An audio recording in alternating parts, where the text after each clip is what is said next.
السلام عليكم ورحمة الله وبركاته.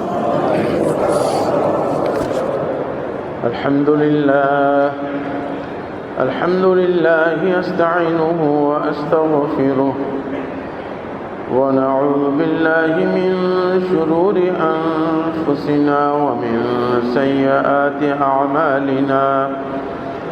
من يهده الله فلا مضل له ومن يضلله فلا هادي له. ونشهد أن لا إله إلا الله وحده لا شريك له. ونشهد أن سيدنا ومولانا محمدا عبده ورسوله صلى الله عليه وعلى آله وأصحابه وبارك وسلم تسليما كثيرا. أما بعد فأعوذ بالله من الشيطان الرجيم. بسم الله الرحمن الرحيم. وقضى ربك ألا تعبدوا إلا إياه وبالوالدين إحسانا. إما يبلغن عندك الكبر أحدهما أو كلاهما فلا تقل لهما أف ولا تنهرهما وقل لهما قولا كريما. واخفض لهما جناح الذل من الرحمة وقل رب ارحمهما كما ربياني صغيرا. ربكم أعلم بما في نفوسكم إن تكونوا صالحين فإنه كان للأوابين غفورا.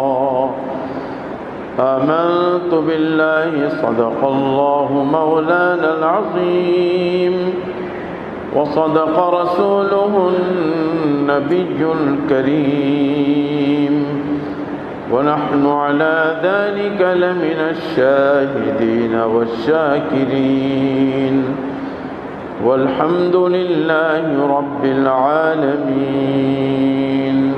معزز الحاضرين, আল্লাহ রব্বুল আলামিনের অনেক গুরুত্বপূর্ণ একটি আদেশ, যে আদেশের মাঝে আমাদের সমাজে এবং দুনিয়াতে অনেক অবহেলার পরিবেশ হয়ে গিয়েছে। তারবিয়তি আলোচনা না হওয়ার কারণে একটা মানব জাতিকে আল্লাহ রাব্বুল আলামিন ছোটবেলা থেকে তারবিয়ত করে এই আদবগুলো শেখান। বাচ্চা যখন শিক্ষাঙ্গনে আসে, পড়ালেখার পরিবেশে আসে, তো এই আদবগুলো শেখাতে হয়। কোনো সমাজে যখন এই আদবগুলো শেখানো শিক্ষার পরিবেশ থেকে এবং মা বাবার মানসিকতা থেকে চলে যায়, তো সমাজের মাঝে আল্লাহ পাকের একটা কঠিন আদেশ লঙ্ঘন হওয়া শুরু হয়, যার ফলাফল সমাজে আসা শুরু হয়। একটা ব্যক্তির দুনিয়ার জীবনের প্রতিটি ক্ষেত্রের সফলতা যে সকল জিনিসের উপর নির্ভর করে, তার মাঝে একটি গুরুত্বপূর্ণ আল্লাহ পাকের আদেশ হলো মা বাবার সাথে সব সময় ভালো ব্যবহার করে থাকা। ভালো ব্যবহারের পর্যায়টা কেমন হবে সেটাও আল্লাহ পাক কোরআনে কারীমের মাধ্যমে উল্লেখ করেছেন। জনাব রাসূলুল্লাহ সাল্লাল্লাহু আলাইহি সাল্লাম হাদিস মুবারকা বিস্তারিত ব্যাখ্যা দিয়েছেন। আল্লাহ রাব্বুল আলামিন সূরা বনী ইসরাঈলের 23তম আয়াত থেকে তেলাওয়াত হয়েছে। আল্লাহ পাক আদেশ করতেছেন যে তোমাদের সৃষ্টিকর্তা মালিক তোমাদেরকে একটি আদেশ করতেছে। এই আদেশটি আল্লাহ রাব্বুল আলামিন প্রত্যেক ব্যক্তিকে করতেছেন। রাব্বুল আলামিন প্রাপ্তবয়স্ক প্রত্যেক ব্যক্তির উপর আল্লাহ পাকের এই আদেশ। কদা বলে আল্লাহ পাক আদেশ করার কথা বলতেছেন যে এখানে আল্লাহ পাকের কিছু আদেশ নসিহত এবং আল্লাহ রাব্বুল আলামিন উপদেশমূলকভাবে আসে। কথাটা আল্লাহ এমনভাবে বলেন, কিন্তু কিছু আদেশ আল্লাহ তাআলা কঠোরভাবে বলেন রব্বুল আলামিন। যে আদেশের মাঝে কঠোরতা থাকে তার উপকারিতা এবং ক্ষতি অনেক বেশি হয়, অন্যান্য আদেশের তুলনায় তার উপকারিতা এবং ক্ষতি অনেক বেশি হয়। আল্লাহ রাব্বুল আলামিন কাযা শব্দ ব্যবহার করেছেন। কাযা মানে হলো আদেশ করা। আদেশ করা একটা হলো কেউ কাউকে কোনো কাজ করার জন্য অনুরোধ করে যে আমি অনুরোধ করলাম এই কাজটা করে দেন, তো না করলে বা অবহেলা করলে তার উপর এত শাস্তি আসে না। আরেকটি হলো অধীনস্থকে আদেশ করা হয়, এই কাজটি করেই আনতে হবে, আদেশের শব্দটা ভিন্ন হয়। আল্লাহ রাব্বুল আলামিন এখানে আদেশের শব্দটি ভিন্নভাবে আল্লাহ পাক পেশ করেছেন। কযা শব্দ আনছেন, আমার এটা সিদ্ধান্ত এবং আদেশ আমি করে দিয়েছি তোমাকে, এর মাঝে কোনো অবহেলা যদি তুমি করো তো তার ফলাফল তোমার যা হবে তাও আমি বলে দিচ্ছি। রাসূলুল্লাহ সাল্লাল্লাহু আলাইহি ওয়াসাল্লাম আল্লাহ পাকের এই আদেশগুলোর অনেক ব্যাখ্যা দিয়েছেন, ফলাফল হুজুর পাক সাল্লাল্লাহু আলাইহি ওয়াসাল্লাম জানিয়েছেন, পালন করার পদ্ধতি কি হবে সেটাও আল্লাহ পাক জানিয়েছেন। রাসূলুল্লাহ সাল্লাল্লাহু আলাইহি ওয়াসাল্লাম আহাদিসে মুবারকার মাধ্যমে পালন করার পদ্ধতি বিস্তারিতভাবে আল্লাহ জানিয়েছেন। আল্লাহ পাকের কিছু বিধানের আদেশ লঙ্ঘনের শাস্তি আল্লাহ রাব্বুল আলামিন দুনিয়ার দায়িত্বশীলদের, রাষ্ট্র পরিচালকদেরকে আল্লাহ পাক দিয়েছেন। এখানে আল্লাহর নবী সাল্লাল্লাহু আলাইহি ওয়াসাল্লাম জানিয়ে দিয়েছেন আল্লাহর এই আদেশ লঙ্ঘনের শাস্তি আল্লাহ পাক নিজেই দিবেন, এবং এই শাস্তিটা শুধু আখিরাতে হবে তা না, দুনিয়াতেও আল্লাহ পাক শাস্তি দিবেন, আল্লাহ ছাড়বেন না। দুনিয়াতে অনেক অপরাধ এমন আছে যে যার শাস্তিগুলো দেওয়ার মাঝে আল্লাহ পাক ছাড় দেন। এমনকি আল্লাহ পাকের সাথে শিরক করার যে এত বড় অপরাধ, এই শিরক করার শাস্তির মাঝেও আল্লাহ পাক শতে শতে বছর ছাড় দেন। হযরত নূহ আলাইহিস সালামের জাতিকে 950 বছর আল্লাহ ছাড় দিয়েছেন, এবং কোনো কোনো জাতিকে আল্লাহ রাব্বুল আলামিন হাজার হাজার বছর ছাড় দেন। সেই জাতির কয়েকটা বংশ পার হয়ে যায়, শাস্তি আসে না দুনিয়াতে। আখিরাতের শাস্তি তো অবধারিত। কিন্তু আল্লাহ রাব্বুল আলামিন মা বাবার বিষয়টা এমনভাবে আল্লাহ পাক রেখেছেন, জনাবে রাসূলুল্লাহ সাল্লাল্লাহু আলাইহি ওয়াসাল্লাম জানিয়েছেন যে এই মা বাবার সদ্ব্যবহারের উপকার দুনিয়াতেই আসবে, আখিরাতে তো পাবেই। মা বাবার সাথে খারাপ আচরণ করার শাস্তি দুনিয়াতে এসে যাবে, ছাড় পাবে না। হাদিস মুবারকা সামনে আসতেছে। আয়াতের ধরনটা একটু আমরা লক্ষ্য করি। ওয়াকাদা রব্বুকা, ওয়াকাদা রব্বুক, এই আয়াতের পূর্বে আল্লাহ পাক আরেকটি আয়াতে বলে দিয়েছেন একদম সংলগ্ন, ওয়ালা তাজআল মা'আল্লাহি ইলাহান আখার। দেখো তোমরা কিন্তু আল্লাহর সাথে অন্য কোনো মাবুদকে তোমরা স্থির করো না। আল্লাহ পাকের সকল আদেশ নিষেধ মানার তোমরা মানসিকতা নিজের মাঝে তৈরি করে নাও। প্রত্যেকটা বিষয়ে অন্য কারো আদেশ যেটা আল্লাহ পাকের আদেশের বিপক্ষে হবে সেটা মানা এবং সেটার উপর চলার মানসিকতা তোমরা বর্জন করো। কিন্তু ওয়ালা তাজআল মা আল্লাহ ইলাহান আখার, আল্লাহর সাথে তোমরা অন্য কারো কোনো, আল্লাহর আদেশের সাথে অন্য কারো আদেশকে তোমরা মিশ্রিত করো না। যে আল্লাহ পাকের আদেশ এটা তো এখন আমরা মানতে পারতেছি না, আমাদের অনেক সমস্যা আছে, এই আদেশ আমরা মানব না, বাদ দিলাম। একটা হলো যে আদেশ মানার মাঝে মানুষ অবহেলা করতেছে, পারতেছে না, এক সময় সে মাফ চায়। আরেকটা হলো আল্লাহ পাকের আদেশের মাঝে তুচ্ছ তাচ্ছল্য এবং ব্যঙ্গ করে। এটা কিন্তু অনেক খারাপ জিনিস। আল্লাহ পাকের আদেশ নিয়ে ব্যঙ্গ করা, ঈমান চলে যায়। কিন্তু ঈমান, যেমন আল্লাহ রাব্বুল আলামিন আম্বিয়ায়ে কিরাম আলাইহিসসালাতু ওয়াসসালামের বাহ্যিক শারীরিক একটা গঠন, লেবাস, পোশাক, শরীরের আকৃতির যেটা আল্লাহ বানিয়েছেন সেটা কেমন রাখবেন, আম্বিয়া আলাইহিসসালাতু ওয়াসসালাম শুধু আল্লাহর আদেশ নয়, আম্বিয়া আলাইহিস সালামের জীবনের নমুনা আল্লাহ রেখে দিয়েছেন। মুখ কেমন বানাতে হবে পুরুষদের, মহিলারা এমনভাবে চলবে, ইত্যাদি ইত্যাদি। এখন কেউ যদি আল্লাহ পাকের সে আদেশ পালন করে আর আরেকজনে পালন করতে পারে না, সে আল্লাহর কাছে নিজেকে অপরাধী মনে করে, তো মাফ চাওয়ার আল্লাহ তৌফিক দান করে। কিন্তু সে সেটা নিয়ে যদি তুচ্ছ তাচ্ছল্য করে, হেও করে, কোরআন হাদিসের আলোকে সে ঈমান হারা হয়ে গিয়েছে। এগুলো কিন্তু কোনো হালকা বিষয় না। ফরজ এবং ওয়াজিব, নামাজ মনে করেন ফরজ, এ নিয়ে কেউ যদি তুচ্ছ তাচ্ছল্য ব্যঙ্গ করে এর ফরজ হওয়ার ব্যাপারে, তো যে করবে সে ঈমান হারা হয়ে যায়। তো বলে ঈমান হারা হলে কি হবে? বিগত জীবনের সব কিছু নাই হয়ে যাবে, নেক আমলগুলো তার নাই হয়ে যাবে, গুনাহগুলো থেকে যাবে। আর ঈমান হারা হওয়া এটা এত বড় একটা অপরাধ। আল্লাহ পাক বলে দিয়েছেন, যদি ইসলামী কোনো রাষ্ট্র হয় তো রাষ্ট্রীয় ব্যবস্থাপনায় একে একদিনও জীবিত রাখার তোমাদের কোনো অধিকার নাই, একে হত্যা করে দাও, কারণ এটা সমাজের জন্য ক্যান্সারের চেয়ে ভয়াবহ রোগ হয়ে গিয়েছে। একে চিন্তা রাখবে না, তবে এটা রাষ্ট্রীয় ব্যবস্থাপনায় করতে হবে। কোনো ব্যক্তিকে আল্লাহ অধিকার দেয় নেই আইন হাতে তুলে নেওয়ার, এত বড় অপরাধ এটা। জনাব রাসূলুল্লাহ সাল্লাল্লাহু আলাইহি ওয়াসাল্লাম বিদ্রোহকারী আল্লাহ নবীর সাহাবী যিনি ওহী রেখেছেন ইবনুল খাতাল, মক্কা বিজয়ের দিন সে আশ্রয় নিয়েছে বাইতুল্লাহ শরীফে। যে বাইতুল্লাহ শরীফের ব্যাপারে আল্লাহ পাক বলেছেন, ওয়ামান দাখালাহু কানা আমিনা।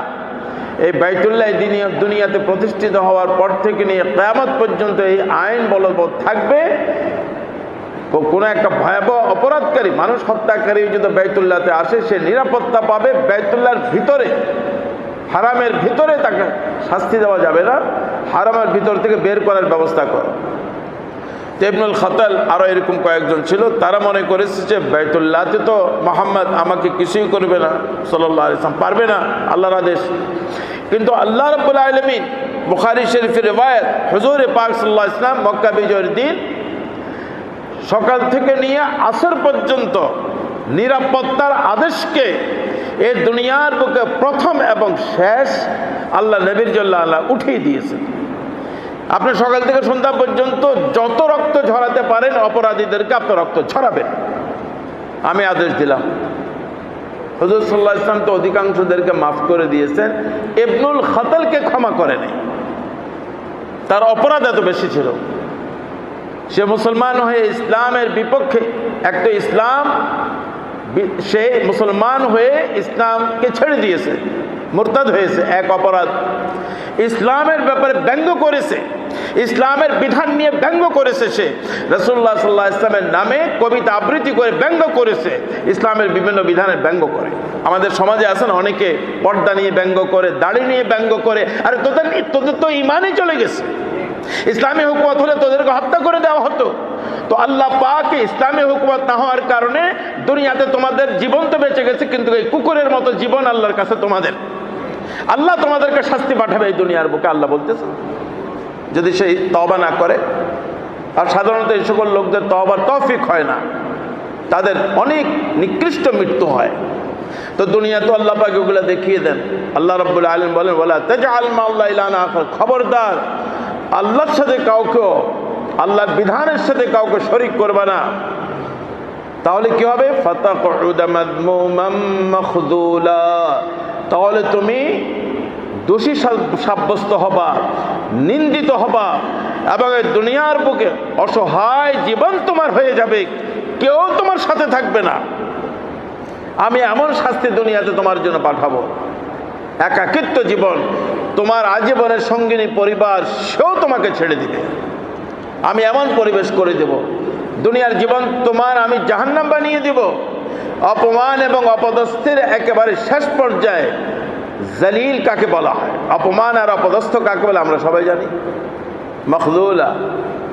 আল্লাহ বলেন যে এমন অপদানের অপদস্থ করে দেব, তোমার দুনিয়ার জীবনটা দুর্বিষহ জীবন হয়ে যাবে। এরপরে আল্লাহ বলতেছেন, আল্লাহ বলেন দেখো আমার আদেশের সাথে শিরক করবা না, নিজেদের মন গড়া আদেশ বানাবে না, দুনিয়াতে অন্য খোদা বানাবে না, অন্য মাহবুদ বানাবে না, আমার আদেশের সাথে ব্যঙ্গ করবে না, আমার আদেশকে হালকা মনে করবে। আমি তোমার সৃষ্টিকর্তা মালিক, তুমি কার গোলামি করো? আমি তোমাকে সৃষ্টি করেছি, আমি তোমার রিজিক দাতা, আমি তোমার সব কিছু করতেছি, আমি তোমাকে এই জগতের মাঝে রেখেছি, আসমান এবং জমিনের মাঝে তোমার এই দুনিয়ার জীবনে জীবিত থাকার সকল উপকরণ আমি আল্লাহ পাঠাচ্ছি। তুমি তাদের গোলামি করতেছ, তারা তো এই ধরনের কিছুই দেওয়ার সামর্থ্য রাখে না, তুমি আমার কেন বিরোধিতা করবে? একটা আছে, একটা মানুষ গুনাহ হয়ে যায়, অপরাধ হয়ে যায়, আল্লাহ তাদেরকে ক্ষমা করার তৌফিক দান করেন। আরেকটা হলো বিদ্রোহ করা আল্লাহর বিধানের সাথে। এটা বলেই আল্লাহ বলতেছেন যে আমি আদেশ করেছি যে আল্লাহ তা'বুদু ইল্লা ইয়্যা, যে তোমরা আল্লাহ ব্যতীত কারো ইবাদত করতে পারবা না, আল্লাহ ব্যতীত কারো আদেশ নিষেধ পালন করতে পারবা না। এরপরে আল্লাহ বললেন ওয়াবিল ওয়ালিদাইনি ইহসানা, এবং মা বাবার সাথে ভালো ব্যবহার করবা, মা বাবার সাথে ভালো ব্যবহার করবা। আল্লাহ পাক নিজের গোলামি করার আদেশের সাথে মা বাবার সাথে ভালো ব্যবহারের আদেশ পাঠিয়েছেন। মুফাসসিররা লেখেন আল্লাহ রাব্বুল আলামিন মানব জাতির সৃষ্টিকর্তা, দুনিয়ার সবাই মানে আল্লাহর এই সৃষ্টি কিয়ামত পর্যন্ত যে ধারাবাহিকভাবে জারি থাকবে। আল্লাহ তো সৃষ্টি করেছেন আব্বা আদম আলাইহিস সালামকে নিজের হাতে, হাওয়া আলাইহিস সালাতু ওয়াস সালামকে নিজের আদেশে আল্লাহ সৃষ্টি করেছেন, আল্লাহর কুদরত। এরপর আল্লাহ রাব্বুল আলামিন উত্তম সৃষ্টি মানব জাতি আব্বা এবং হাওয়া আলাইহিস সালাত, আদম আলাইহিস সালাম এবং হাওয়া আলাইহিস সালাম, ওনাদের বংশকে দুনিয়াতে পর্যায়ক্রমে পাঠাবার ব্যবস্থা আল্লাহ করেছেন, মা বাবাকে তার মাধ্যম বানিয়েছেন। বলতেছেন যে আমার এই কুদরত প্রকাশের মাধ্যম আমি মা বাবাকে বানিয়েছি, আর এই মা বাবাকে আমি কঠিন দায়িত্ব দিয়েছি। বাবা তার জীবনকে উৎসর্গ করে তোমাকে লালন পালন করতেছে, আর মা তার নিজের শরীরকে, নিজের মানসিকতাকে, নিজের জীবনকে নিঃশেষ করে তোমাকে বড় করতেছে। গত সপ্তাহের আলোচনায় আয়াতগুলো আসছে। তো এই মা এবং বাবা আল্লাহ পাকের কুদরত প্রকাশের মাধ্যম আল্লাহ পাক বানিয়েছেন মা এবং বাবাকে। তো বাহ্যিক দৃষ্টিতে দেখলে মনে হয়, ইমানদার যদি কেউ না হয়, মনে হয় যে মা বাবাই তো আমাকে সৃষ্টি করতেছেন, জন্ম দিতেছেন। বাহ্যিকটা এমনই তো মনে হয়, মা বাবাই তো আমার জন্ম দিচ্ছেন। আল্লাহ বলছে আমি এমন বানিয়েছি যে আমার কুদরত তোমার মা বাবা দিয়ে প্রকাশ পাচ্ছে, আর এই প্রকাশ পাওয়াটা মা বাবা তার জীবন উৎসর্গ দিয়ে তোমাদেরকে আমার এই কুদরতকে প্রকাশ করতেছে। তাই আমি আমার এই ইবাদতের সাথে, আমার আদেশ নিষেধ মানার সাথে আরেকটি আদেশ করলাম, জীবনে কোনোদিনও মা বাবার সাথে খারাপ আচরণ করতে পারবা না, ইহসানা, ভালো ব্যবহার করবা। বিশেষ করে যখন মা বাবা বার্ধক্যে পৌঁছে যায়, নিজের থেকে অনেক কিছু করতে পারে না, অন্যের মুখাপেক্ষী হয়ে যায়, তখনকার সময়ের জন্য আল্লাহ পাক ভিন্নভাবে আদেশ পাঠিয়েছেন, ইম্মা ইয়াবলুগান্না ইনদাকাল কিবারা আহাদুহুমা আও কিলাহুমা, যদি তোমার কাছে বর্তমানে তোমার কাছে এখন মা বাবার যে কোনো একজন বা উভয়ে বার্ধক্যে পৌঁছে যায়, যে না বাবা বার্ধক্যে পৌঁছছে, মার বয়স কম, এমনও হয় অনেক সময় মায়ের বয়স কম, তো ঠিক আছে মা নিজে অনেক কিছু করতে পারতেছে, মার পুরা পাওয়ার এবং পরিবেশ আছে মার, বাবা বার্ধক্যে চলে গিয়েছে, তো সেখানে একজন বার্ধক্যে পৌঁছিয়েছে। বা এমনও হতে পারে মা বার্ধক্যে পৌঁছিয়েছে, বাবা এখনো পৌঁছে নাই, কোনো অসুখের কারণে বা কোনো অসুস্থতার কারণে মা বয়স কম হলেও অন্যের মুখাপেক্ষী হয়ে গিয়েছে, মাজুর হয়ে গিয়েছে, মা হতেই পারে। আল্লাহ রাব্বুল আলামিন আলোকভাবে বলতেছেন, তোমার কাছে বর্তমানে যদি তাদের একজন আহাদাহুমা আও কিলাহুমা বা উভয়ে বার্ধক্যে পৌঁছে যায়, এখন নিজের কাজ নিজে করতে পারে না, উঠা বসা করতে পারে না, চলাফেরা করতে পারে না, অন্যের মুখাপেক্ষী হয়ে গেছে। তো তোমার মুখাপেক্ষী হয়ে গিয়েছে, তোমার মুখাপেক্ষী হয়ে গেছে, এখন তুমি কি করবা? আল্লাহ পাক বলতেছেন যে তোমার পরিপূর্ণ দায়িত্ব তোমার জীবনের নামাজের আদেশের সাথে সাথে এই আরেকটা দায়িত্ব আল্লাহ পাক দান করলেন, ফালা তাকুল লাহুমা উফফিন ওয়ালা তানহারহুমা ওয়া কুল লাহুমা কাওলান কারীমা। তিনটি আদেশ একসাথে দিয়েছে। মা বাবা যখন বার্ধক্যে পৌঁছে যায় বা অসুস্থ হয়ে কারো মুখাপেক্ষী হয়ে যায়, যে কোনো লোক তখন তার মাঝে এমন একটি পরিস্থিতি তৈরি হয়, সে সাধারণ সাধারণ বিষয় কিন্তু বরদাস্ত করতে পারে না। তার মানসিকতার মাঝে এমনই মানসিকতা হয়ে যায়, অল্পতে রাগ করে, অল্পতে অভিমান করে, এবং যেই জিনিসের রাগ না করা তাতেও রাগ করে, এমনটি হয়ে যায়। তো আল্লাহ নিজে বলতেছেন, তো এমন পরিস্থিতিতে তুমি তোমার আচরণের মাঝে এমন কোনো শব্দ যেন তোমার মুখ দিয়ে বের না হয়, তোমার এই শব্দের কারণে মা বাবার ভিতর থেকে যেন কোনো কষ্টের শব্দ বের না হয়। ফালা তাকুল্লাহ উফিন মানে কি? শুধু উফ না বলা, শুধু উফের উপর সীমাবদ্ধ না। উফ একটা কষ্টের শব্দ। আহা কি করলা, হায়, বা দীর্ঘ শ্বাস নেওয়া, এগুলা সব কষ্টের পরিস্থিতি প্রকাশ। আল্লাহ পাক বলতেছেন যে উফ না বলা মানে, বলে আমার আব্বা আম্মা তো উফ বলে নাই, অন্য কথা বলেছে। আরে অন্য যাই বলো, কষ্ট প্রকাশের যত রকমের শব্দ যত ভাষায় হতে পারে, আরবি ভাষায় কষ্ট প্রকাশের সবচেয়ে হালকা শব্দ হলো উফ, সবচেয়ে হালকা শব্দ উফ। মা বাবা কষ্টের কোনো শব্দ যেন ব্যবহার না করে। ফালা তাকুল লাহুম উফিন, তোমার দ্বারা এমন কোনো শব্দ যেন ব্যবহার না হয়। মা বাবার কষ্ট লাগবে, মা বাবা কিছু বললো, তুমি আহা কি এগুলা করেন আপনি, উফ, ছেলে এটা বললো, মা বাবার কোনো কথার দ্বারা। আল্লাহ পাক বলতেছেন যে খবরদার এমন কোনো কথা বলবা না মা বাবার সাথে যেই কথার দ্বারা মা বাবার কষ্ট হয়। তো কথার মাঝে কষ্ট দেওয়ার কথা সবচেয়ে হালকা কথা হলো উফ বলা, উফ বলা, আহা বলা। মা বাবার কোনো কথার মাঝে সে কিছুই বললো না, ভ্রু কুচকালো, বিরক্তি প্রকাশ করলো। আর আরবি ভাষায় বিরক্তি প্রকাশের সবচেয়ে হালকা শব্দ হলো উফ। বলে তুমি বিরক্তি প্রকাশের জন্য উফ যে সবচেয়ে আরবি ভাষার হালকা শব্দ, সেটাও ব্যবহার করতে পারবো না। হাসি মুখে মা বাবার সকল আচরণকে মেনে নিতে হবে, এটা আল্লাহ পাকের আদেশ। তুমি তোমার তারবিয়ত এমনভাবে করতে হবে, মা বাবার সাথে কোনো প্রকারের বেয়াদবির সূচক শব্দ ব্যবহার করতে পারবে না। ছেলে মনে করেন যে ঘরে আসলো, এসে রাগ প্রকাশ করতেছে, হাতের ব্যাগটা মায়ের সামনে ছুঁড়ে মেরে ফেলে দিল, বা একটু বাজার আনলো, মা কিছু বললো, ছুঁড়ে ফেলে দিল। এগুলা উফের অন্তর্ভুক্ত, সব উফের অন্তর্ভুক্ত। আসলো, মা কিছু বললো, পিঠ ফিরিয়ে চলে গেল, বেড়ে চলে গেল, যে ঘরে আসলে আপনি চিকচিক শুরু করে দেন। এটা বলে নাই, কিন্তু এই আচরণ এমনভাবে করলো। বিশেষ করে এটা ওই সকল ছেলেরা করে যারা কোনো ভালো পরিবেশে এসে একটু দিনদার হয়েছে, তো সে নিজেকে দিনদার মনে করে, মাকে গুনাহগার মনে করে। এই সন্তানই হলো অপরাধী সন্তান, অসহায় সন্তান। তার জীবনে নেমে আসবে ভয়াবহ আযাব। আল্লাহ পাক যেটা বলতেছেন,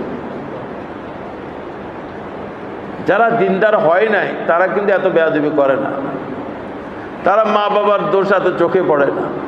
যারা একটু দিনদার হয়েছে, ওয়াজের মজলিসে যায়, একটু তাবলিগের সময় লেগে আসছে, একজন পীর সাহেবের সোহবতে গিয়েছে, পীর সাহেবের হেদায়েতগুলো বাবার কাছে পায় না, তাবলিগের তালিমের হেদায়েতগুলো বাবার কাছে পায় না, মার কাছে পায় না, তখন ঘরে এসে এমন আচরণ করে মা বাবার সাথে, আল্লাহ পাক বলতেছেন যে এই আচরণ করার অধিকার তোমার নাই। সমস্যা হলো আজকাল সমাজে তারবিয়ত হয় না, কাউকে মুরিদ করা হয়, মানুষ করা হয় না। হযরত থানভী বলেন যে আমি তো মানুষ করি, মুরিদ করা উদ্দেশ্য না। হযরত থানভী রহমতুল্লাহ আলাইহি বলেন আমি তো মানুষ বানাই, মুরিদ উদ্দেশ্য না। এখন তো মুরিদ করা হয়, মানুষ করা হয় না, মুরিদ করা হয়। তো মুরিদ মানে আপনি এই জিকিরগুলো করবেন, পিসাবের মতো টুপি পরবেন, পিসাবের মতো জামা গায়ে দিবেন, পিসাবের মতো চলবেন, পিসাবের মতো কথা বলবেন, এগুলো তো উদ্দেশ্য না। এগুলো তো ব্যক্তি পূজার একটা ধরন, এগুলো হলে ব্যক্তি পূজার একটা, বলে আমি পিসাবের মহব্বতে এগুলা করি, এগুলার অনুমতি নেই। একমাত্র আল্লাহ নবী সাল্লাল্লাহু আলাইহি ওয়াসাল্লামের আদর্শের ধরনের অনুসরণ করা যাবে। হযরত থানভী রহমতুল্লাহ আলাইহি 100 বছর আগে বলে দিয়েছেন এগুলো এখন ব্যবসা হয়ে গিয়েছে। তো ওনার কথা বলার একটা সুযোগ আছে, আমরা তো বলতে পারি না, আমাদের সেই সুযোগ নাই। ঠিক তদ্রূপভাবে কেউ দাওয়াতি কাজ করতেছে, বাস একটা গতানুগতিক পদ্ধতিতে করে যাচ্ছে না। মায়ের তারবিয়তের কোনো আলোচনা বা বাবার তারবিয়তের কোনো, বাবার ব্যাপারে ভালো ব্যাপারে আলোচনা, কোন তারবিয়ত নেই। চিল্লা লাগিয়ে আসছে, 4 মাস চাগিয়ে আসছে, সাল লাগিয়ে আসছে, মাশাআল্লাহ পাগড়িও আসছে, সব কিছু আসছে আলহামদুলিল্লাহ। বাহ্যিক পরিবর্তন হয়েছে, ভিতরে তার আগের মতোই নোংরা রয়ে গিয়েছে। হযরত থানভী রহমতুল্লাহ আলাইহি বলেন তোমার বাহিরের যতই পরিবর্তন হয়, ভিতর নোংরা থাকলে বাহিরের কোনো আমলের নূর তোমার ভিতরে যাবে না। আমলের নূর ভিতরে যায়, আমরা জানি যে একটা শিশির ভিতরে আতর তখনই ঢুকবে যখন ঢাকনাটা খোলা থাকে। আপনার ঢাকনাই বন্ধ, ভিতর পরিষ্কার হয় না, বাইরের যতই আপনি আতর ঢুকাবেন যাবে না, এদিক সেদিক হয়ে যাবে। সমাজে এই জন্য তারবিয়ত হচ্ছে না।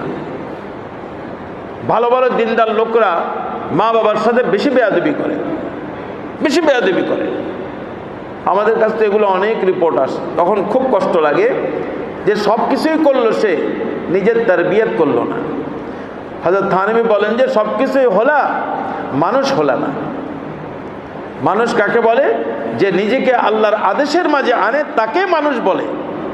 হযরত থানভী রহমতুল্লাহ বলেন যে আমি কাউকে জিকির দিই না, কারণ তার জিকিরের দ্বারা কোনো ফায়দা হবে না, তার আমলের দ্বারা কোনো ফায়দা হবে না, যতক্ষণ পর্যন্ত তার ভিতরটা ঠিক হবে না। ভিতরে মায়ের শ্রদ্ধা নাই, বাবার শ্রদ্ধা নাই, মায়ের ব্যাপারে খারাপ ধারণা, বাবার ব্যাপারে খারাপ ধারণা, যে বাবাকে তো এমনটা দেখি না। আল্লাহ পাক বলে দিয়েছে যে আরে তোমার মা বাবা যদি মুসলমান না হয়, কাফেরও হয়, তার সাথেও খারাপ আচরণ করতে পারবা না। কোরআনের আয়াত দিয়ে আল্লাহ বলে দিয়েছেন কাফের মা বাবার সাথেও খারাপ ব্যবহার করা যাবে না, মুশরিক মা বাবার সাথেও খারাপ ব্যবহার করা যাবে না। হযরত আসমা রাদিয়াল্লাহু তাআলা আনহা, ইমাম বুখারী এই রিওয়ায়াতটি পেশ করেছেন, হাদিসের অন্যান্য কিতাবও আছে। ওনার আম্মা যান ইসলাম গ্রহণ করেন নাই, যার কারণে আবু বকর রাদিয়াল্লাহু তাআলা থেকে আলাগ হয়ে যায়, তালাক নিয়ে নেন, অন্যখানে বিবাহ করেন। মক্কায় ছিলেন। হুদায়বিয়ার সন্ধির পরে 6ষ্ঠ হিজরির পরে মদিনায় আসছেন, মেয়ের ঘরে আসছেন। আসমা রাদিয়াল্লাহু তাআলা আনহা, আবু বকর রাদিয়াল্লাহু তাআলার মেয়ে, কত বড় সাহাবিয়া, রাসূলুল্লাহ সাল্লাল্লাহু আলাইহি ওয়াসাল্লাম ফুফাতো ভাই, যাকে আল্লাহ নবী বলেছেন আমার বিশিষ্ট বন্ধু আর সাহায্যকারী হাওয়ারি জুবাইর ইবনুল আওয়াম রাদিয়াল্লাহু তাআলা, ওনার বিবি আসমা রাদিয়াল্লাহু তাআলা আনহা, ওনার মা, আপন মা মেয়ের কাছে আসলেন, মেয়ের কাছে আসছেন। এখন মা তো শুধু মুশরিক না, ইসলাম বিদ্বেষী, ইসলামের বিপক্ষে কাজ করেন। এখন এই মায়ের আমি খেদমত করব কিনা, ভালো ব্যবহার করব না, ঘর থেকে বের করে দিব। রাসূলুল্লাহ সাল্লাল্লাহু আলাইহি ওয়াসাল্লামের কাছে ছুটে গেলেন, ইয়া রাসূলুল্লাহ আমার মা আসছেন, এখন কি করব আমি? সলি উম্মিক, খবরদার মায়ের পরিপূর্ণ সেবা করো আর পরিপূর্ণ ভালো ব্যবহার করো, খবরদার কোন রকমের বেয়াদবি করবে না। আল্লাহর নবীর শিক্ষা। মুশরিক, ইসলাম বিদ্বেষী মায়ের ব্যাপারে, ইসলাম বিদ্বেষী বাবার ব্যাপারে। গত সপ্তাহে এরকম আলোচনা আসছে। আরে মুশরিক মা বাবার ব্যাপারে আল্লাহর আদেশ, আমার বাবা তো মুসলমান, আলহামদুলিল্লাহ, আমার মা তো মুসলমান, কিছু তার আমলে ত্রুটি আছে, আমি কোনো ভালো পরিবেশে গিয়ে আমার আমলটা ভালো হয়েছে, আলহামদুলিল্লাহ। আমল ভালো হওয়ার মানে আল্লাহ পাকের আদেশের মাঝে চলে আসা। আল্লাহ পাক বলেছেন যেরকম ভাবে তুমি আমার গোলাম, এখন আমার গোলামের সাথে মা বাবারও গোলামি করবা, মা বাবারও গোলামি করবা। তো আল্লাহর গোলামির আকৃতি নিজের মাঝে আনলাম, আর মা বাবার ব্যাপারে ফেরাউন বলে গেলাম। এটা আল্লাহ পাক কোনোদিনও বরদাস্ত করেন না। তো আল্লাহ রাব্বুল আলামিন ইরশাদ ফরমান, মা বাবার সামনে এমন আচরণ করবা না যে আচরণটা কষ্টের কারণ হবে, কষ্টের কারণ হবে, কিচ্ছু করবে না। স্বাভাবিকভাবে এই ধরনের পরিস্থিতিতে অনেক কঠিন পরিস্থিতি সামনে আসে।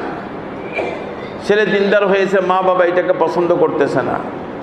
সামনে আসবে রেওয়ায়েতে দিনদারির মানদণ্ড কাকে বলা হয়। আমি যেটাকে দিনদারি বলতে সেটা দিনদারি, নাকি আল্লাহ এবং আল্লাহ রসুল যেটাকে দিনদারি বলেছে সেটা দিনদারি? সবাই বলবে যে আল্লাহ এবং আল্লাহ রসুল যাকে দিনদারি বলেছে সেটাই দিনদারি। সাহাবী আসলেন রাসূলুল্লাহ সাল্লাল্লাহু আলাইহি ওয়াসাল্লামের খিদমতে এবং জিজ্ঞাসা করলেন, ইয়া রাসূলুল্লাহ, বুখারী এবং মুসলিম শরীফের রিওয়ায়াত, আইয়ুল আমালি আহাব্বু ইলাল্লাহ, আল্লাহর নিকট আমার দুনিয়ার জীবনের যত নেক আমল আছে, নামাজ, রোজা, তেলাওয়াত, তাহাজ্জুদ, জিহাদ, তাবলীগ, অনেক কিছু আছে প্রত্যেক ব্যক্তির আমল। ইয়া রাসূলুল্লাহ, আমার আমলের মাঝে আল্লাহ পাক সবচেয়ে পছন্দ কোনটা করেন?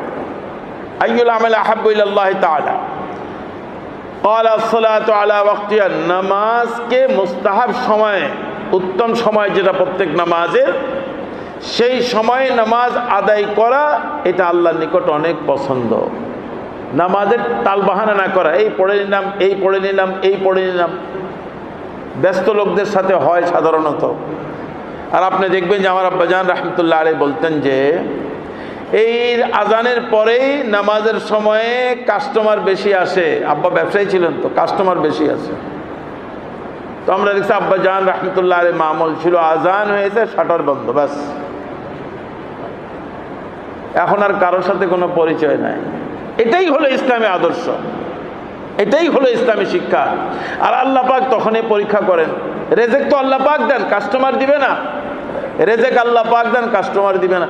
প্রত্যেক ব্যবসায়ীর অভিজ্ঞতা আছে এই ব্যাপারে। প্রত্যেকে দাঁড়িয়ে ঘন্টার পর ঘন্টায় এই ব্যাপারে ইতিহাস বলতে পারবেন, কারণ আল্লাহ পাক তো বলেই দিয়েছেন। তো আল্লাহ পাক যেটা বলবেন সেটা তো সবাই বলবে। বল নামাজকে সঠিক সময় পড়বা, কুলতু সুম্মা আইয়ুন, এরপরে কোনটা, এরপরে কোনটা? রাসূলুল্লাহ সাল্লাল্লাহু আলাইহি ওয়াসাল্লাম তখন প্রশ্ন করতেছেন, যখন পুরো আরব ইসলামের দুশমন, পুরো আরব হামলার পর হামলা করে যাচ্ছে। এক এক ব্যক্তি এই হামলা প্রতিহত করার জন্য রাসূলুল্লাহ সাল্লাল্লাহু আলাইহি ওয়াসাল্লামের সৈন্যবাহিনীতে অংশগ্রহণ করে থাকা 24 ঘন্টার প্রয়োজন। রাতেও হামলা হতে পারে, যে কোনো সময় হামলা হতে পারে। 24 ঘন্টা সচেতন থাকার পরিবেশ। সেই সময় আল্লাহ নবীকে প্রশ্ন করতেছেন, সুম্মা আই, মা বাবার খিদমতের পর, নামাজের পরে কোনটা? ক্বালা বিররুল ওয়ালিদাইন, মা বাবার সাথে ভালো ব্যবহার করা। আচ্ছা, নামাজের পরে মা বাবা, নামাজের পরে মা বাবা। সুম্মা ক্বালা সুম্মা আই, এরপরে কোনটা? আল জিহাদু ফি সাবিলিল্লাহ, মা বাবার পরে জিহাদ, মা বাবার পরে জিহাদ। জিহাদ মানে দুশমন হামলা করতেছে, এখন মুজাহিদ সৈন্যবাহিনীর প্রয়োজন। এখানে ব্যাখ্যা হলো, যদি ফরজে কিফায়া হয়, এক শ্রেণীর লোক করতেছে, যেমন সৈন্যবাহিনীরা করতেছে, আর যদি ফরজে আইন হয়, দুশমনরা হামলা করে দিয়েছে, তখন আর মা বাবার অনুমতি নেওয়ার প্রয়োজন হবে না। যেমন নামাজ পড়ার জন্য মা বাবার অনুমতি নেওয়ার প্রয়োজন হয় না। ফরজে আইন দুনিয়াতে মাঝে মাঝে হয়, সবসময় হয় না। বিভিন্ন এলাকা মাঝে মাঝে হয়, যেমন ফিলিস্তিনে হচ্ছে এখন, আল্লাহ মাফ করুক, এখন তো ঠান্ডা আছে। ফরজে আইনটা মাঝে মাঝে হয়, ফরজে কিফায়া থাকে সাধারণত। তো ফরজে কিফায়া যখন জিহাদ হয়, তখন আল্লাহ নবী সাল্লাল্লাহু আলাইহি ওয়াসাল্লাম জানাচ্ছেন যে তখন মা বাবার খিদমত তার পূর্বে, মা বাবার সাথে ভালো ব্যবহার করা তার পূর্বে, তার পূর্বে, তার পূর্বে, জিহাদের পূর্বে। মা বাবার সাথে ভালো ব্যবহার করা। বুখারী শরীফের আর মুসলিম শরীফের আরেকটি রিওয়ায়াত আব্দুল্লাহ ইবনে আমর ইবনে আস রাদিয়াল্লাহু তাআলা আনহুমা থেকে, যা রাজুলুন ইলা নবী সাল্লাল্লাহু আলাইহি ওয়াসাল্লাম ফাস্তাযিনুহু ফিল জিহাদ। রাসূলুল্লাহ সাল্লাল্লাহু আলাইহি ওয়াসাল্লাম খিদমতে আসছেন, জিহাদের অনুমতি চাইলেন যে আমার নামও লেখা হোক, আমার নামও লেখা হোক। রাসূলুল্লাহ সাল্লাল্লাহু আলাইহি ওয়াসাল্লাম প্রত্যেক ব্যক্তির পরিস্থিতির খবর নিতেন, প্রত্যেক ব্যক্তির খবর নিতেন। হুজুর বললেন যে আহাইয়ুম ওয়ালিদাক, তুমি যে জিহাদে নাম লেখাচ্ছ, তখন ফারজে কিফায়া ছিল, অর্থাৎ সবাই যাওয়া জরুরি না। হুজুর জিজ্ঞাসা করেন আহাইয়ুম ওয়ালিদাক, মা বাবা কি জীবিত আছে? এই তোমার মা বাবা জীবিত আছে? তোমার খিদমতের প্রয়োজন আছে, মুখাপেক্ষী আছে? আছে? বলে হ্যাঁ আছে। বলে নাম।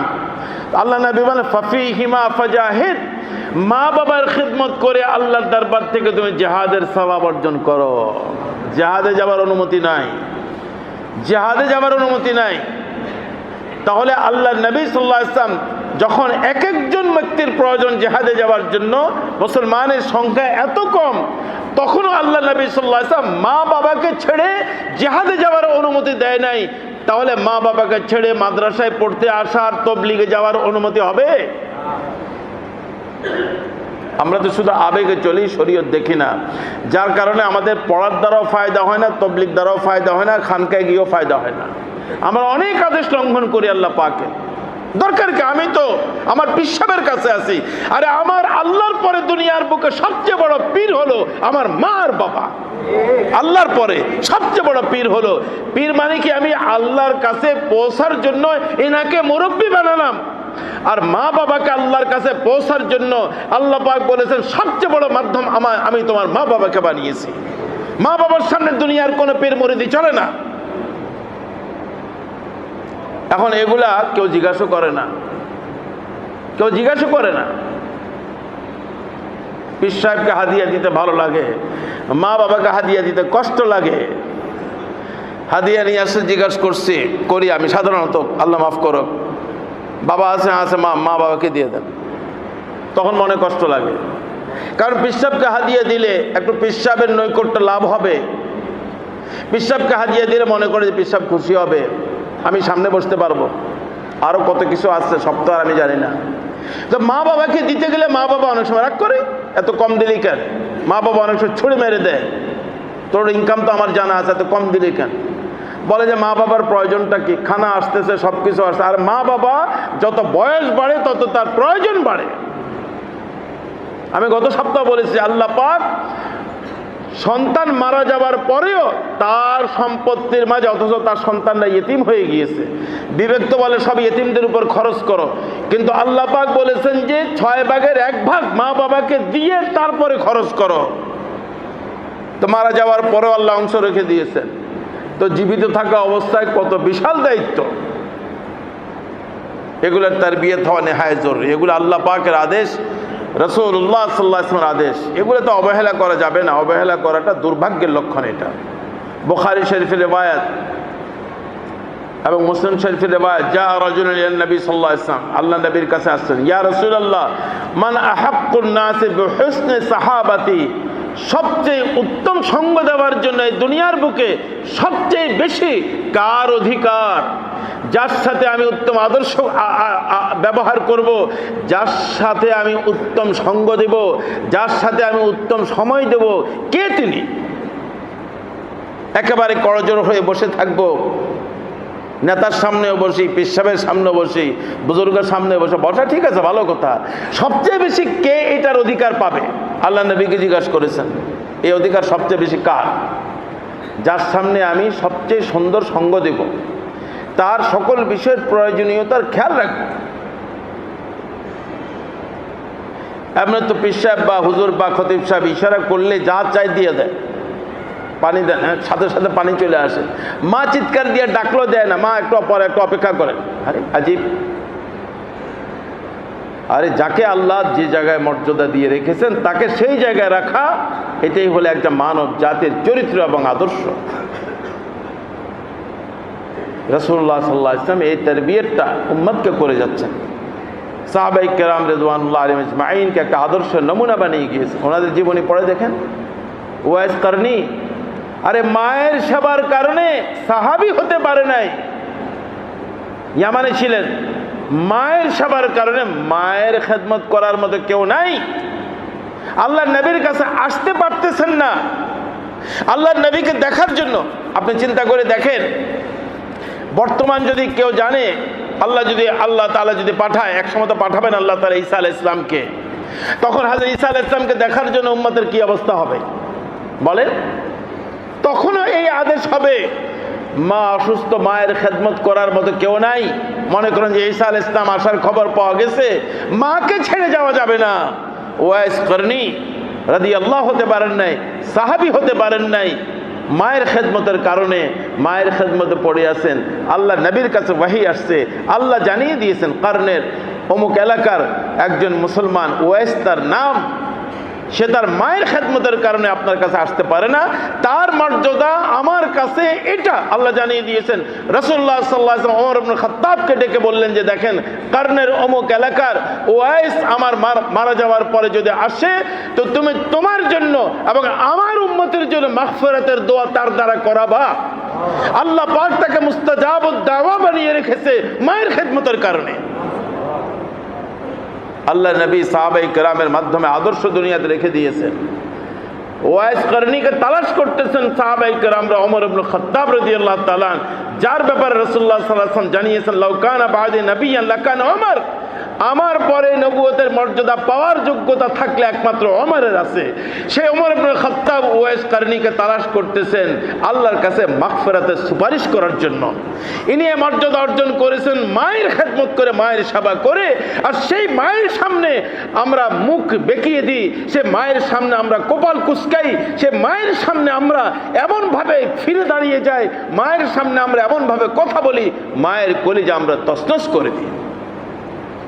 মা বলে যে তোর জন্য আমি মেয়ে ঠিক করেছি, না আমার এটা পছন্দ না, আমার এমন এমন মেয়ে লাগবে।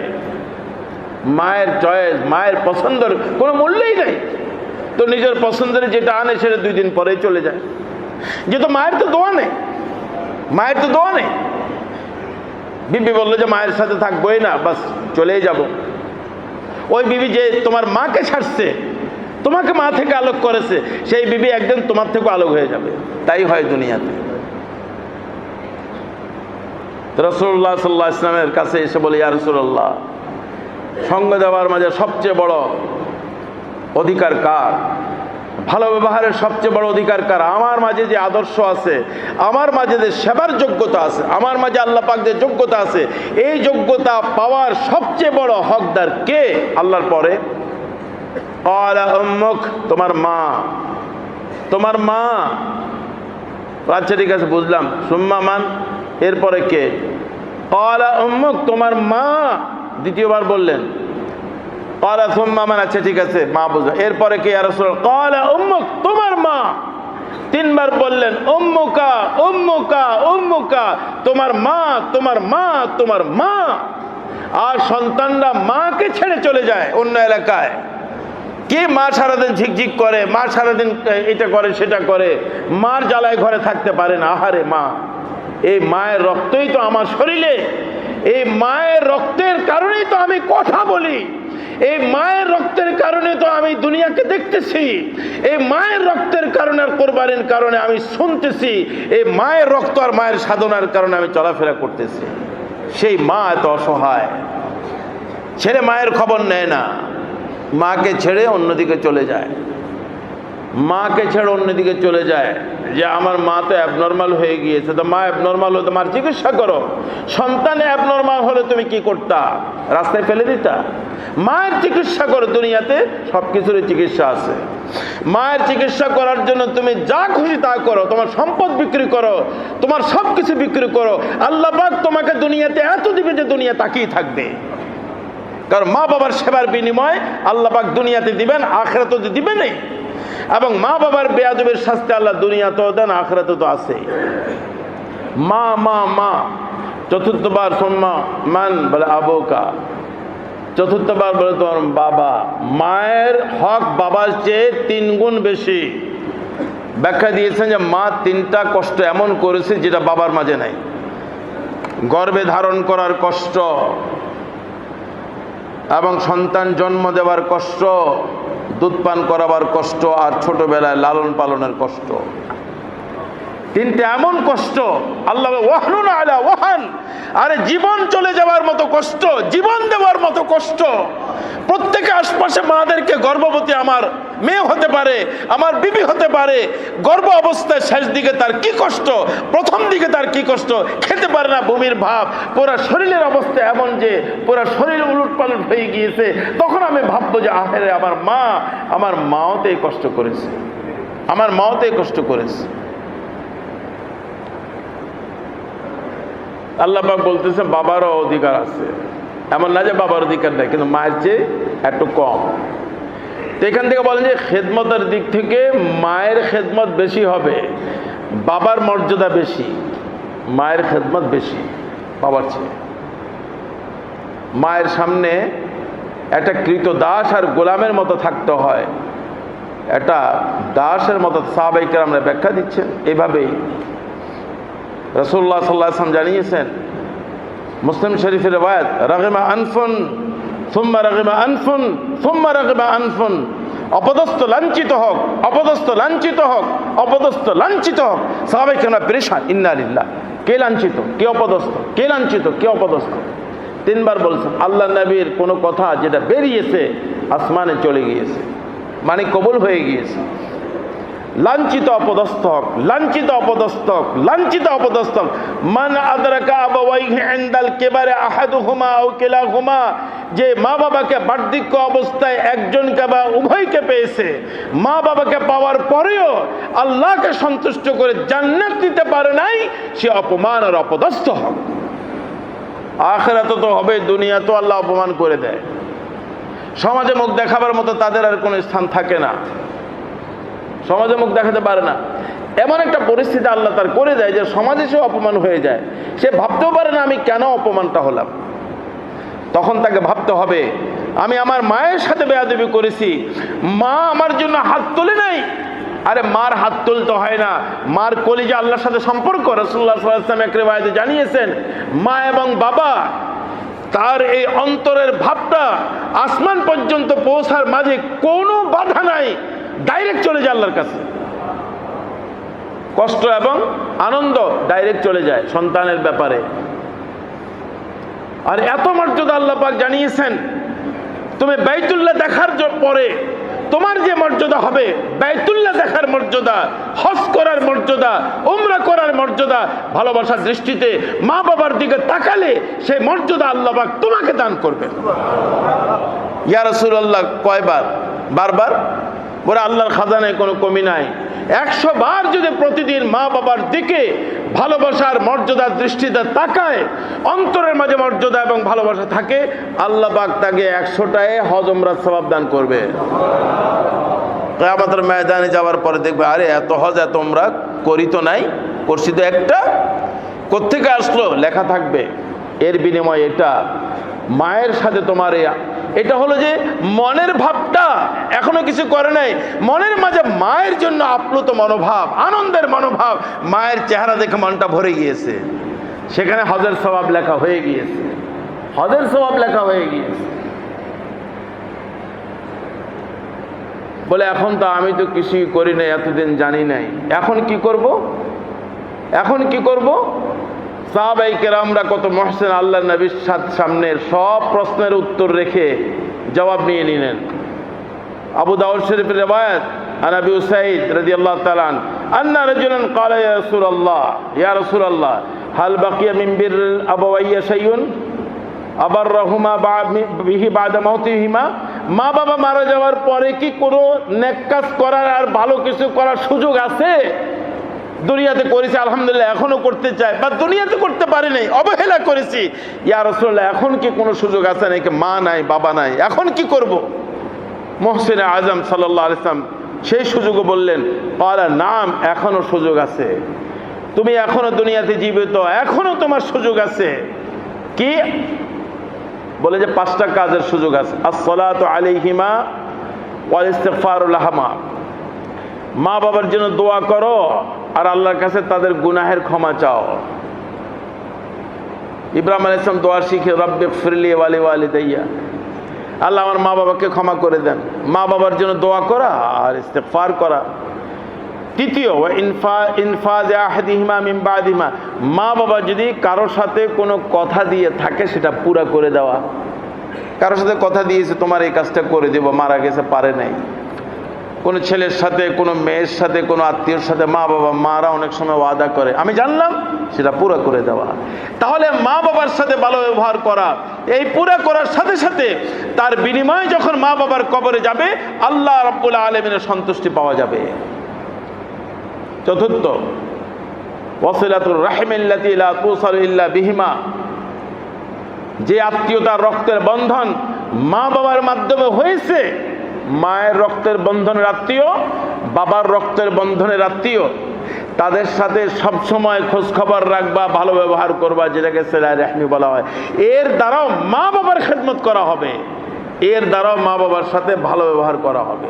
পঞ্চম, ওয়া ইকরামু সাদিকিহিমা, মা বাবার বন্ধু বান্ধব যারা দুনিয়াতে এখনো আছে তাদের সবসময় খেদমত করবা, সম্মান করবা। তা আমাদের আলোচনার সারাংশ হলো এটা, আয়াতের প্রথম অংশের সারাংশের আলোচনা এটা। আমাদের যাদের মা বাবা আছে জীবিত, আমরা আজকে থেকে তওবা করে মা বাবার গোলামি করার মানসিকতা নিয়ে মসজিদ থেকে যাই, দেখবেন আল্লাহ দুনিয়ার জীবন কত সুন্দর বানাবেন। আর যাদের আমাদের মা বাবা নাই তাদের ব্যাপারও আসে সবসময় দোয়া করা, ইস্তেগফার করা, খবর নেওয়া মা বাবা কারোর সাথে কোনো ওয়াদা করেছেন কিনা সেটা পুরা করা। ঠিক তদ্রূপভাবে আত্মীয়তা বন্ধনের, রক্তের বন্ধনের খেয়াল করা। এটা না বলা যে আমি সময় পাই না খালার কাছে যেতে, এটা না বলা যে চাচাদের কাছে যেতে সময় পাই না, তাদের কাছে সময় বের করে যাওয়া। তাহলে আল্লাহ রাব্বুল আলামিন এই দুনিয়ার জীবনে আমাকে যে কোথায় নিয়ে যাবেন সম্মান আর মর্যাদার দিক থেকে আমি কল্পনাও করতে পারবো। আল্লাহ আমাদেরকে আমল করার তৌফিক নসিব করুন।